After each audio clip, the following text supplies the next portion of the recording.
बस अब और नहीं। मैंने अपनी पूरी हिम्मत जुटाई और आंखें खोल दी। आंखें खोलते ही जैसे भूचाल आ गया। मैं पूरी ज़ोर से चीखी और कहा कि जेठ जी आप। लेकिन मेरी चीख में उतना दम नहीं था कि वह आंगन के उस पार सो रहे लोगों तक पहुंच पाती। और फिर जेठ जी ने अपना हाथ मेरे मुंह पर रख दिया था। मेरी आवाज़ दबकर रह गई। मैं कभी सोच भी नहीं सकती थी कि जेठ जी मेरे साथ ऐसी हरकतें कर सकते हैं। हैरानी की बात यह थी कि मेरे जागने के बाद भी उन्हें कोई डर या पछतावा नहीं था। मेरा मुंह उन्होंने बंद कर रखा था। मेरी आंखों में आंसू थे। जेठ ने कहा, देखो बेटा, अगर तुम चिल्लाओ नहीं तो मैं तुम्हारे मुंह पर से हाथ हटाऊं। मेरा मुंह गुस्से से लाल हो रहा था। जेठ जी के भारी हाथ के कारण मेरा मुंह दर्द कर रहा था। मैंने आंखों से ही उनसे रिक्वेस्ट किया। उन्होंने फिर पूछा, चिल्लाओगी तो नहीं? मैं पलकें झपकाकर ना कहा। उन्होंने कहा, प्रॉमिस, और हाथ जोड़ थोड़ा हल्का किया। मैंने दबी ज़ुबान में बोला, प्रॉमिस। उन्होंने हाथ हटा लिया था। मैंने गिड़गिड़ाना शुरू कर दिया, जेठ जी आप यह क्या कर रहे हैं?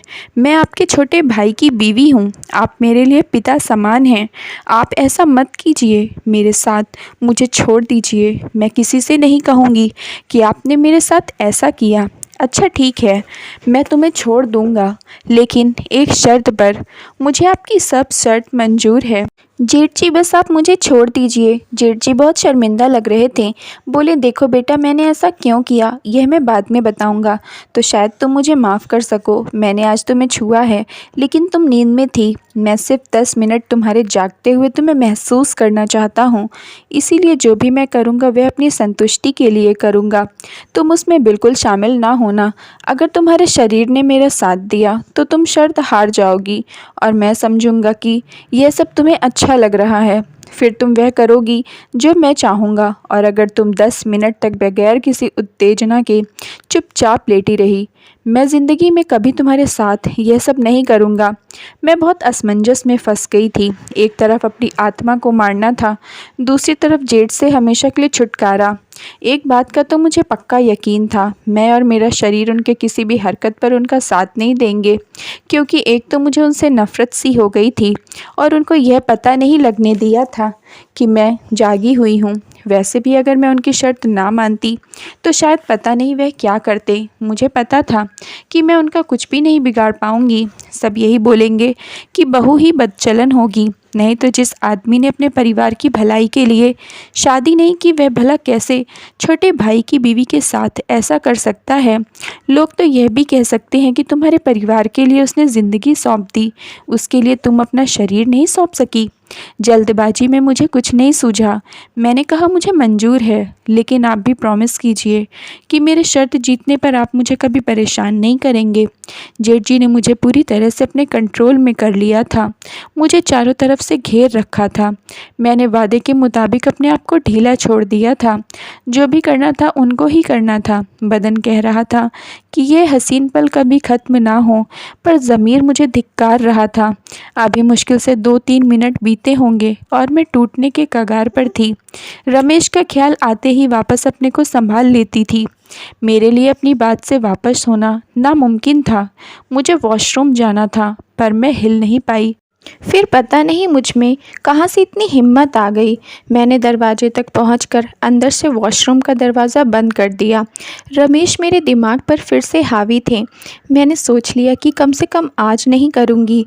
भैया बाहर से आवाज़ लगाते रहें, मुझे वादा खिलाफ़ी करने के लिए चीखते रहें, पर मैंने कहा, जेठ जी आप प्लीज़ अब और नहीं, मुझे आज छोड़ दो। मैं वादा नहीं तोड़ा है, पर आज मैं हालत में नहीं हूँ। चिड़ियों के चहचहाने की आवाज़ आने लगी थी, यानी सुबह हो चुकी थी। जेठ जी सुबह के सैर के लिए निकल गए थे। शायद पूरा उजाला होने पर मैं तैयार होकर नीचे आई, पर घर पर अब बहुत ज़्यादा भीड़ भाड़ नहीं थी। सिर्फ घर के ही लोग रह गए थे। सबको कल तक चले जाना था। मेरी भी ट्रेन कल रात की थी, और वह भी जेठ जी के साथ। ख्याल आते ही बदन काँप गया।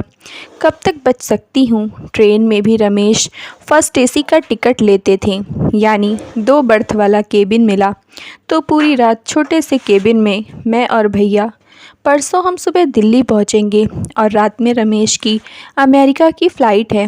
उसके बाद 10 दिन सिर्फ मैं और मेरे भैया। मेरे बचने की कोई सूरत नहीं।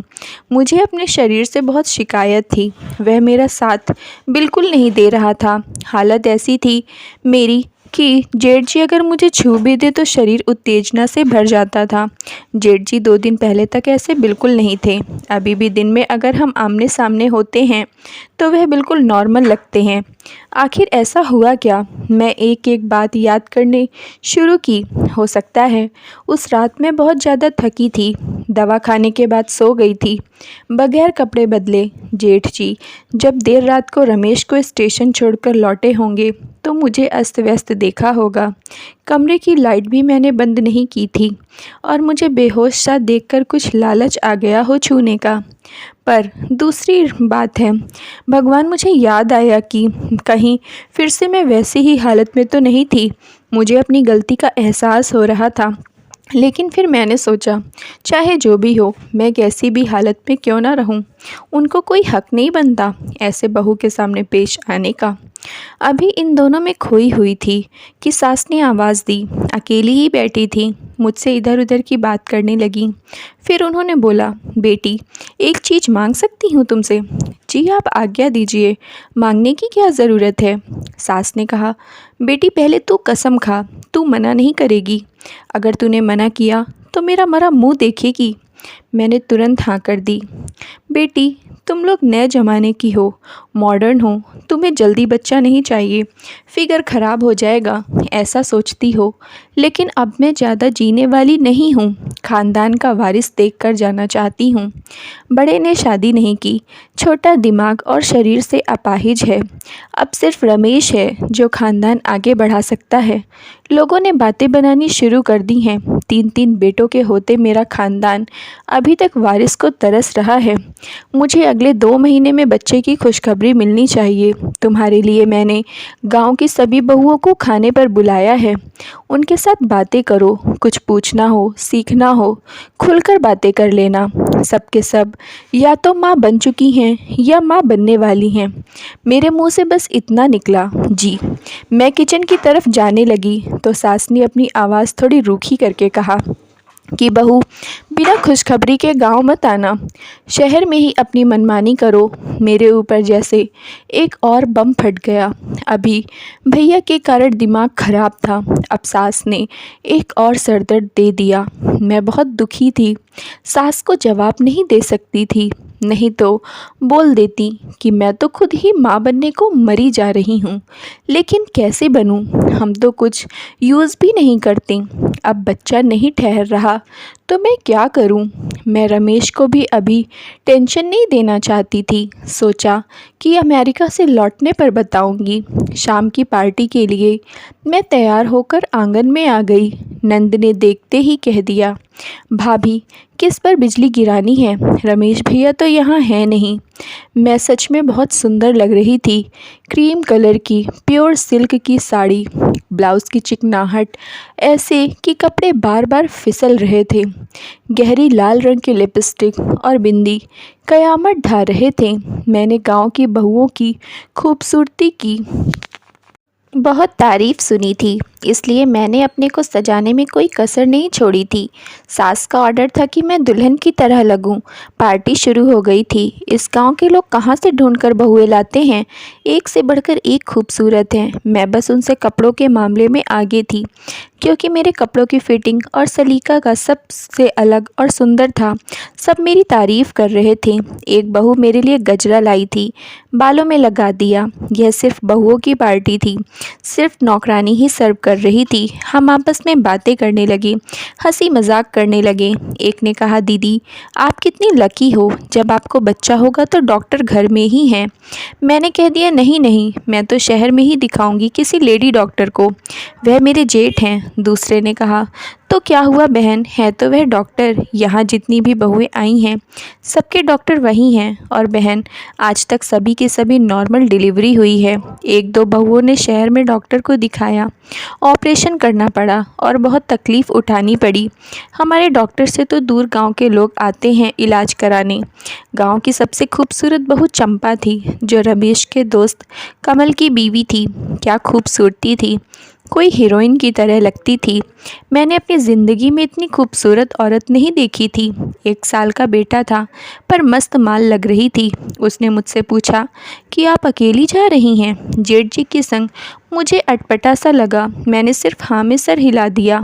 मैं जेठ जी का जिक्र तक से दूर रहना चाहती थी, पर पूरी पार्टी में उनकी बातें हो रही थी। मैं तो पहले से जली भुनी थी। पार्टी में उनकी तारीफ़ ने और मेरा दिमाग ख़राब कर दिया। कम से कम किस्मत के मामले में जेठ जी बहुत धनी थीं, क्योंकि एक से बढ़कर एक सुंदर औरत और सबके सब खुद चल कर जाती थीं। मैंने मन ही मन सोचा कि ऐसे आदमी को शादी की क्या ज़रूरत है। मैं अगर उनकी बीवी होती तो रोज़ झगड़ा करती। पार्टी ख़त्म हो गई थी। मैं भी सास से इजाज़त लेकर अपने रूम की तरफ चल पड़ी। अभी तक तो पार्टी में ख्याल ही नहीं था कि जेठ जी मेरा इंतज़ार कर रहे होंगे। देवर आज थोड़ा परेशान कर रहा था, इसलिए जेठ जी शाम से ही रूम में थे। उसे रात को नींद की दवा देकर सुलाया जाता था। मैंने अंदर से दरवाज़ा बंद किया और रूम में आ गई। जेठ जी मेरे पलंग में एक कोने में बैठे थे। पूरा रूम खुशबू से भरा हुआ था। जेठ जी ने सुगंध वाली अगरबत्ती चारों कोने में जला रखी थी। मैंने पूछा कि यह कैसी खुशबू है। उन्होंने कहा कि मच्छर ज़्यादा थे, इसलिए जला दी है। मैं भी पलंग पर दूसरे कोने में बैठ गई। थोड़ी देर तक हम दोनों ही चुप रहे। फिर जेठ जी बोले, अच्छी लग रही हो। मैंने जवाब नहीं दिया। मैंने सोच लिया था कि एक आखिरी कोशिश ज़रूर करूँगी अपने सुहागन का फ़र्ज़ निभाने की। इस वक्त रमेश मेरे दिलो दिमाग पर छाए थे। जेठ जी ने कहा, कपड़े बदलने हैं क्या? मैंने कहा नहीं, पहले आपसे कुछ बात करना है। जेठ जी मेरी तरफ देखने लगे। मेरा चेहरा तमतमा रहा था। मैंने अपनी आवाज़ कड़ी की और कहा, देखिए जेठ जी, मैं रमेश को यह सारी बातें बताने वाली हूँ। जो कुछ भी आपने किया मेरे साथ, अगर आप आगे कुछ ना करने का वादा करें तो मैं इस बात को यहीं दफन कर दूँगी। जेठ जी ने कहा, और तुम्हारी प्रॉमिस? मैं आपके पैर पकड़कर आपसे माफ़ी मांग लूँगी। जेठ जी बोले, यह चीटिंग है। अगर पता नहीं कहाँ से मेरे अंदर इतनी ताकत और हिम्मत कहाँ से आई। मैं लगभग चीखते हुए उन पर गालियों की बौछार कर दी। आप अच्छे इंसान नहीं हो, अपनी बहू की इज्जत लूटने वाले हवसी हो आप। आपने अपनी बहनों के साथ भी यही किया होगा। मेरे स्वर थोड़े नरम पड़े। मैं मजबूर थी। पता था, रोते हुए बोली, अगर फिर भी आपको लगे कि अपनी बहू की इज्जत लूटनी है तो लीजिए, मैं आपके सामने हूँ, आपके छोटे भाई की पत्नी हूँ। मेरी आंखों में आंसू थे। जेठ जी की आंखें नम हो रही थीं। उन्होंने कहा, मैंने जो भी किया बहुत मजबूर होकर किया। मैंने फिर तेज़ आवाज़ में कहा, कोई मजबूरी नहीं हो सकती, आपको शादी कर लेनी चाहिए। इन सब के लिए क्यों ढोंग कर रहे हैं आप अपनी मेहरबानी का? ठीक है, मैं तुम्हें अपनी प्रॉमिस से आज़ाद करता हूँ, पर तुमने जो आरोप मेरे ऊपर लगाए हैं उसका जवाब इस मोबाइल में है, देख लो। मेरे तेवर कम नहीं हुए थे। बोल पड़ी, मेरी फ़िल्म बना ली होगी और आप कर भी क्या सकते हैं। तभी मोबाइल से मेरे पति की आवाज़ आई। रमेश की आवाज़ थी। भैया, आज माँ मुझसे कह रही थी कि मुझे 1 महीने के अंदर बहू के माँ बनने की खुशखबरी दो, नहीं तो मैं तुम्हारी दूसरी शादी कर दूँगी। यह सब सुनकर तो मेरे पैरों के नीचे से ज़मीन ही खिसक गई। कोई कैसे किसी औरत के साथ इतना घटिया खेल खेल सकता था। मुझे अपने पति की बातों पर यकीन नहीं आ रहा था। यह सब सुनकर तो मेरी रूह कांप गई थी, लेकिन मैं एक पतिव्रता औरत हूँ। मेरे जेठ जी ने मेरा पतिव्रत भंग नहीं किया था। मैंने अपने पति की जांच करवाई। जांच करवाने के बाद में उनका इलाज शुरू हुआ और लगभग 1 साल बाद मुझे माँ बनने का सुख मिला और आज मैं अपने पति और बच्चे के साथ में बहुत खुश हूँ। मेरी सास की भी दादी बनने की इच्छा पूरी हो गई है। Thank you friends. अगर आप लोगों को स्टोरी पसंद आई हो तो प्लीज़ लाइक कर दीजिए और चैनल को सब्सक्राइब कर लीजिए।